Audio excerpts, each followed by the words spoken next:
Subscribe कीजिए Sobia ji health and beauty tips को और बेल आइकन पर क्लिक करें हमारी लेटेस्ट वीडियो सबसे पहले देखने के लिए। बिस्मिल्लाहिर्रहमानिर्रहीम। अस्सलाम वालेकुम friends, welcome to my channel Sobia ji health and beauty tips.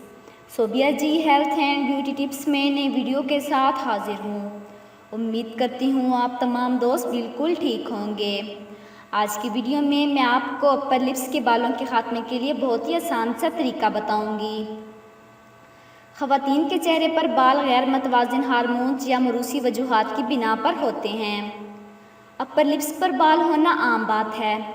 साफ़ सुथरे चेहरे पर बाल उलझन में मुब्तला कर देते हैं और पार्लर का रुख करना पड़ता है। लेकिन बाज़ औक़ात वक्त की कमी या सफ़र में होने की वजह से अगर पार्लर ना जा सकें तो घर पर भी इन नापसंदीदा बालों से निजात हासिल की जा सकती है। तो वीडियो स्टार्ट करने से पहले मेरी आप लोगों से रिक्वेस्ट है कि जिन लोगों ने अभी तक मेरा चैनल सब्सक्राइब नहीं किया तो प्लीज़ मेरे चैनल को सब्सक्राइब कर लीजिए और बेल आइकन पर क्लिक करें हमारी लेटेस्ट वीडियो सबसे पहले देखने के लिए।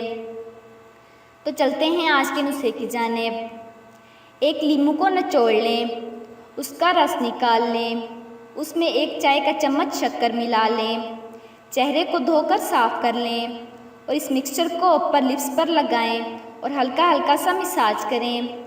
इससे बाल आहिस्ता आहिस्ता ख़त्म हो जाएंगे। तो चलते हैं आज के मैसेज की जानिब। अल्लाह से मांगो तो बेहिसाब मांगो, क्योंकि एक अल्लाह ही है जो वापसी का तकाजा नहीं करता। तो जिन लोगों को मेरी ये वीडियो पसंद आई हो तो प्लीज़ उसे लाइक कीजिएगा, अपने दोस्तों के साथ शेयर कीजिएगा और मेरे चैनल को सब्सक्राइब कीजिएगा। Thanks for watching.